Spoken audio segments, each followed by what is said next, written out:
Okay, Charles LeBrun here, and no papers, no nothing, just have a chat. A lot of things happening in Fredericton, in St. John, in Moncton, in Campbellton, all across Canada. And there's one man that's trying to help in his own little ways. Now we have the win, so I don't know, I might get lucky and have a part two, but we're gonna try it anyway. Hey, it's all full of bullshit. Inside is all full of bullshit. Politician, I'm at the legislator. So we're gonna give it a shot. The sirens are all coming here. We're talking about poverty, but I'm not gonna say much. Come on here a minute. There you go. A lot of people don't know who you are. And getting arrested. And you are? Command unit. Yeah. Marcel LeBrun. LeBrun, Marcel LeBrun, and you are, you gotta talk loud. Hey, you're a Frenchman. I mean, we're loud, right? Yeah, No. I'll keep my hands.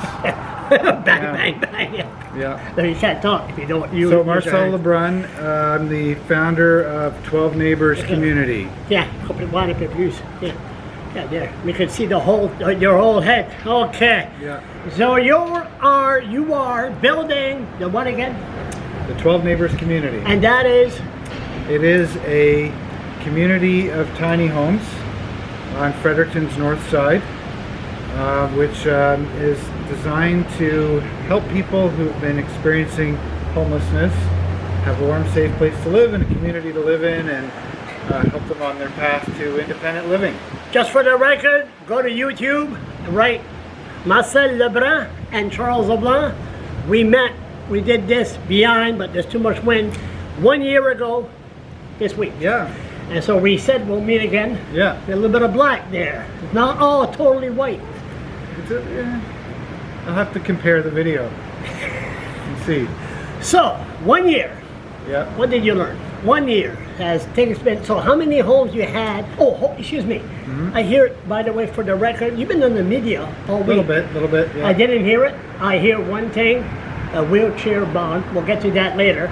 But I shut the radio off. I didn't read it in the newspaper. I'll read it after I talk to you because I didn't want to sound like a second person that repeats himself. Get it? Yeah. So, what was I saying? You were going to ask me how many homes you had last year? Yeah. When we talked. Well, we didn't have any last year. Oh, there was none? No. I thought there was 2 or 3. No. Last September, we were just applying to council for rezoning. We had gone to PAC and we were going to council. We had to go to first reading, second reading, third reading. We got our approval in middle of October. So we started digging in November last year, and we wanted to get our water and sewer system installed before the end of December. And so we had no homes last year. So, excuse me a minute, I gotta cover it here.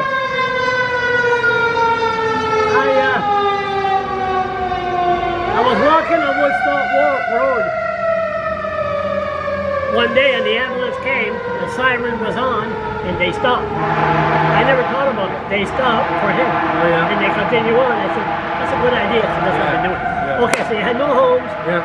And now everything, you got all the sewage getting there. Is it all done, sewage and everything? Yeah, so now we have the infrastructure's all in, and we now have 23 homes on the property. And for the record, people don't know this is coming from his own pocket, not taxpayers. For the most part, but Say we also 30%. We also have what's called ARHP, which is Affordable Rental Housing Program the province of New Brunswick 30%. provides. So they provide us with a capital grant and the rent subsidy. Yeah. 30%.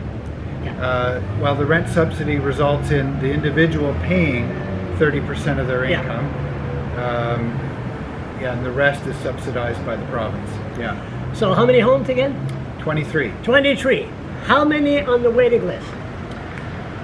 Well, it depends which waiting list. In Fredericton, there's an affordable housing wait list that the province has. That's about, I think, last count, hold on, let me take. 5,252.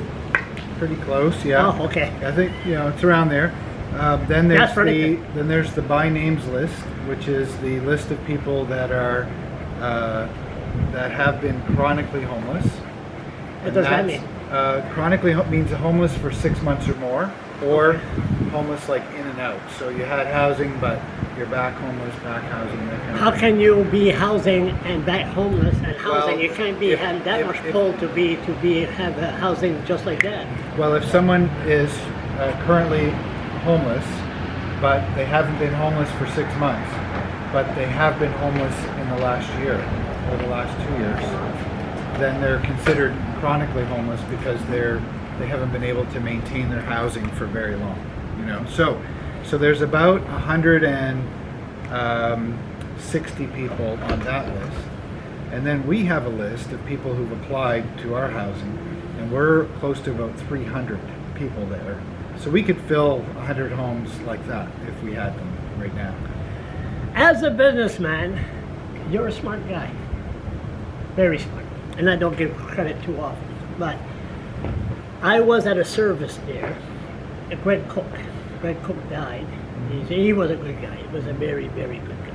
So I had a guy come to me in the lineup and say, Charles, hey, how you doing? What you been doing? It's still, I start talking about Mavis. And how's our friend? How's our friend? Then he won't mention no names. And he starts talking about an individual that was over your place. Starts by P. Anyway, so next thing you know, I was talking about his aunt or whatever, and he was talking about that guy. He said, "Should be, hold it. I said, you're no longer a pastor? Brother, you know who I'm talking about now. You're no longer a pastor of Brunswick Church? Oh, no. Where are you working? Where are you working? And then he told me, working for you, the tiny homes. Yeah. I said, you? And I said, you are working? And I always was puzzled, how do they choose a person? And Marcel LeBrun, who's the in-between here? I was always puzzled. You're a smart guy. You got Scott there. Steve Yeah. Patterson. Yeah. You're not stupid, you. Yeah, so Steve. Where did you meet him? Oh man. Catholic? Where did I first meet Steve? I mean, I've known Steve for many years, Yeah. and you know, he has kids the same age as my kids and that kind of thing, and so Steve is our director of community. He leads the community team that kind of comes alongside community members and helps them out. Yeah, you got the perfect psychologist right there. Yeah. He's a very smart, lots of patience. Yes. So yeah. how many of Steve do you have there? So Steve is the leader of the team, and then we have 3 other people, so there's 4 in total. We have a nurse who's on the team. His name's Ryan Joy. He's a former ER nurse at the Chalmers and is now with us.